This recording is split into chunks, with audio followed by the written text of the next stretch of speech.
జన్మను గురించి ఒక గ్రీటింగ్స్ తెలియజేయమన్నారు. కాబట్టి లూకా సువార్త 2వ అధ్యాయంలో మనం చూసినట్లయితే 8వ వచనం నుండి 10వ వచనం వరకు, ఆ దేశంలో కొందరు గొర్రెల కాపరులు పొలంలో ఉండి రాత్రి వేళ తమ మందను కాచుకొనుచుండగా ప్రభువు దూత వారి యొద్దకు వచ్చి నిలిచెను.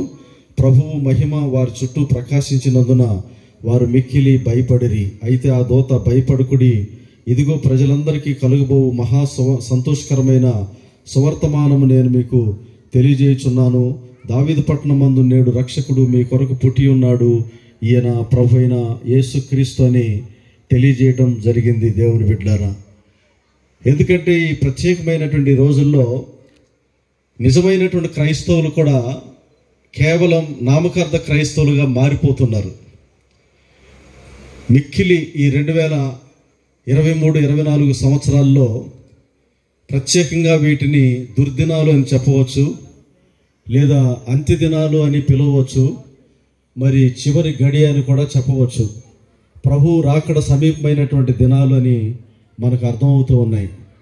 దేవుని బిడ్డలారా, ఎంతగా ప్రభు రాకడ సమీపం అవుతుందో అంతగా క్రైస్తవ సమాజంలో ఇటువంటి క్రిస్మస్ సందడి అనేది అత్యధికంగా పెరుగుతున్నటువంటి కాలం. ఒకవైపు ఇది జనులందరికీ సంతోషదాయకమైనటువంటి ఒక దినాలు, మరొక వైపు నిజంగా క్రీస్తుని ఆరాధించలేనటువంటి జనులు కూడా చాలామంది ఉన్నారు.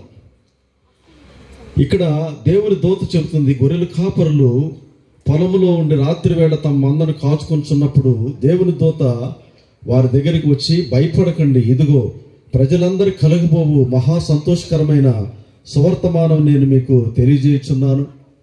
ప్రజలందరికీ కలగబోవునటువంటి సువర్తమానం, యేసుక్రీస్తు యోధా కుటుంబంలో పుట్టినప్పటికీ ఆయన కేవలం ఒక కులానికి చెందినవాడు లేదా ఒక గోత్రానికి చెందినవాడు మాత్రమే కాదు. యేసుక్రీస్తు యొక్క జన్మ అనేది ఒక ప్రత్యేకమైనటువంటి ఒక జన్మ. గలతీ 4:4లో చదివినప్పుడు, కాలము సంపూర్ణమైనప్పుడు దేవుడు తన కుమారుని లోకానికి పంపాడు. ఒకప్పుడు కాలం అనేది సంపూర్ణమైంది, ఎందుకంటే ఆ కాలం అంతా కూడా జనులు విచ్చలవిడితనం అధికమైనటువంటి దినాల్లో నిజమైనటువంటి దేవుణ్ణి, నిజమైన మోక్ష మార్గాన్ని, నిజమైన రక్షణ మార్గాన్ని, శాంతి సమాధానం ఎరుగునటువంటి గడియల్లో తండ్రి అయిన దేవుడు తన కుమారుడైన క్రీస్తుని ఈ లోకానికి పంపాడు. దేవుని బిడ్డలారా, మరొకసారి ఇప్పుడు కాలం పరిపూర్ణం కాబోతుంది. అపోస్తలుడు పౌలు చెప్పినట్లుగా అంత్యదినముల్లో అపాయకరమైన కాలములు ఒక ముగింపులోనికి వచ్చినాయి. ఏ విధంగానైతే యేసుక్రీస్తు యొక్క జన్మదినాన్ని మనం ఆరాధించి, సేవించి, అనుసరించి, పాటిస్తూ సంతోషిస్తున్నామో, దీనికంటే మరొక దినం అనేది ఒకటి రాబోతుంది. అది క్రీస్తు యొక్క ఆగమనం. దీనికి ముందు అప్పికట్ల జాషువయ్య గారు 3 ప్రధానమైనటువంటి దినముల గురించి తెలియజేశారు. యేసుక్రీస్తు యొక్క పుట్టుక, క్రిస్మస్, అలాగే ఆయన కల్వారి శిలువలో మనందరి కొరకు ప్రాణం పెట్టినటువంటి దినం గుడ్ ఫ్రైడే, అలాగే తిరిగి లేచినటువంటి దినం ఈస్టర్ దినం. కానీ 4వ దినం ఒకటి ఉన్నదని నేను చెప్పడానికి ధైర్యంగా ఉన్నాను, ఎందుకంటే ఆ 4వ దినం అనేది ఎప్పుడు వస్తుందో తెలియదు. అది క్రీస్తు యొక్క ఆగమనం. యేసుక్రీస్తు మహిమలో మధ్యాకాశంలో ప్రత్యక్షమైనప్పుడు ఎవరమైతే ఈరోజు ఈ క్రిస్మస్ సందడిలో పాల్గొని దేవుని స్తుతిస్తూ ఆరాధిస్తూ ఉన్నామో, ఇక్కడ ఉన్నవారు మాత్రం కాదు, సర్వలోకమంతా యేసుక్రీస్తుని ఎవరైతే ఆరాధించి సేవిస్తూ ఉన్నారో, క్రిస్మస్ అనే దానికి అర్థము క్రీస్తును ఆరాధించడం అని అర్థం. నిజమైనటువంటి క్రిస్మస్ అనేది ఒకటి ఆ రోజు మధ్యాకాశంలో జరగబోతుంది. ఆ సమయంలో కేవలం అందరూ పాల్గొనలేరు. ఈ రాత్రి సమయంలో ఇక్కడ కూర్చున్న వారు అందరూ పాల్గొనలేరు, లేదా క్రిస్మస్ వేడుకను జరుపుకుంటున్న వారు పాల్గొనలేరు, లేదా నాలాంటి బోధించేటువంటి బోధకులు పాల్గొనలేరు, క్రైస్తవులు పాల్గొనలేరు. కేవలం ఎవరైతే భయభక్తులు కలిగి మచ్చడాగు కళంకం లేని ఒక పరిశుద్ధ సమూహంగా మారతారో వారు మాత్రమే ఫైనల్ క్రిస్మస్ని జరుపుకోగలరు. అదే మధ్యాకాశంలో ర్యాప్చర్ అనేది ఒకటి రాబోతుంది. ఆ ర్యాప్చర్లో కనబడేది కేవలం పరిశుద్ధ సంఘం, వధువు సంఘం. ఈ క్రిస్మస్ వేడుకలో భాగంగా మన యొక్క జీవితాల్ని మనం పరిశీలించుకోవాలి. నిజంగా క్రీస్తు మన హృదయాల్లో జన్మించాడా, లేదా మనం ఈ విధంగా సందడి చేస్తూ ఈ విధంగా శరీర సంబంధమైనటువంటి ఆనందాలు పొందుకుంటూ కాలాన్ని కొనసాగిస్తూ ఉన్నామా? ఎంతమంది హృదయాల్లో నెమ్మది ఉంది? ఎంతమంది హృదయాల్లో సంతోషం ఉంది? యేసుక్రీస్తు జన్మించినప్పుడు హృదయాల్లో నెమ్మది లేని వారికి సమాధానం కలుగుతుందని దేవుని దూతలు తెలియజేశారు. అంత మాత్రం కాదు, అంధకారంలో ఉన్నవాళ్ళు, చీకట్లో ఉన్నవారు ఆయన యొక్క వెలుగును నడుస్తారు అని చెప్పబడిన విధంగా ఆయన వెలుగును చూశారు.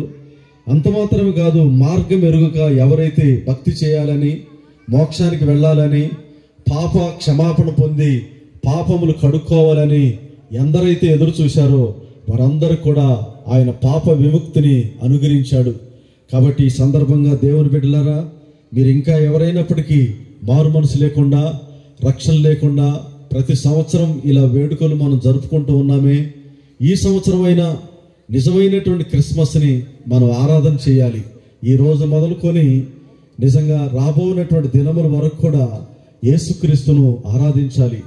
ఈరోజు అక్షరార్థంగా యేసుక్రీస్తును ఆరాధిస్తూ ఉన్నారు, కానీ నిజమైనటువంటి ఆరాధన చేసేటువంటి వాళ్ళు బహు కొద్దిమందే. ఒక సహోదరి తన పిల్లవాడి యొక్క పుట్టినరోజు చేయడానికి ఒక హోటల్లో ఒక హాల్ని బుక్ చేసి తన స్నేహితులందరినీ పిలుచుకొని వెళ్ళిందంట. వాడికి 2 సంవత్సరాల వయసు. మా అబ్బాయి బర్త్డే ఫంక్షన్, మీరు అందరు రావాలి అని చాలా అరేంజ్మెంట్ చేసి, చాలా ఫుడ్ అన్నీ అరేంజ్ చేసి, పెద్ద కేక్ ఒకటి రెడీగా పెట్టి దాన్ని కట్ చేయడానికి అందరూ సిద్ధపడుతూ అందరినీ పిలిచింది. మొత్తానికి వాళ్ళందరూ గుమ్మికూడారు. ఇప్పుడు కేక్ కట్ చేయడానికి రెడీ అవుతుంది. చుట్టుపక్కల వాళ్ళు అడిగారంట, అమ్మా మీ అబ్బాయి ఎక్కడ, ఈ బర్త్డేకి కారకుడైనటువంటి మీ బాబు ఎక్కడ అని అడిగినప్పుడు ఆ సహోదరి ఏం చెప్పిందంటే, ఆ పిల్లవాడు మన మధ్యలోనికి వస్తే అల్లరి చేస్తాడని వాడిని ఇంట్లోనే పండుకోబెట్టి వచ్చాను అని చెప్పిందంట. ఈరోజు క్రిస్మస్ కూడా అనేక మంది అలాగే చేస్తున్నారు. క్రీస్తు లేని క్రిస్మస్. దేవుని బిడ్డలారా, మనం చేసేటువంటి ఆరాధన, మనం చేసేటువంటి స్తుతి, మన పాటలు, మన ప్రసంగాలు ఇవన్నీ కూడా వ్యర్థం కాకుండా ఉండాలంటే రాత్రి సమయంలో దేవుని బిడ్డలారా ప్రభు వైపుకు తిరుగుదాం. ఎంతో ఖర్చు పెట్టి ఈ విధంగా సభలు, ఇటువంటి ప్రత్యేకమైన క్రిస్మస్ సందడిని ఏర్పాటు చేసినటువంటి దైవజనులు వారి యొక్క దర్శనం నెరవేరాలి. రాబో దినాల్లో ఈ ప్రాంతంలో అనేక మంది రక్షించబడి యేసుక్రీస్తు కొరకు జీవించాలి, యేసుక్రీస్తు పరిచర్యలో పాల్గొనాలి, అనేక మంది మారు మనసు రక్షణ పొందాలి. ప్రభు ఒక్కొక్కరిని ఆశీర్వదించును గాక. ఆమేన్.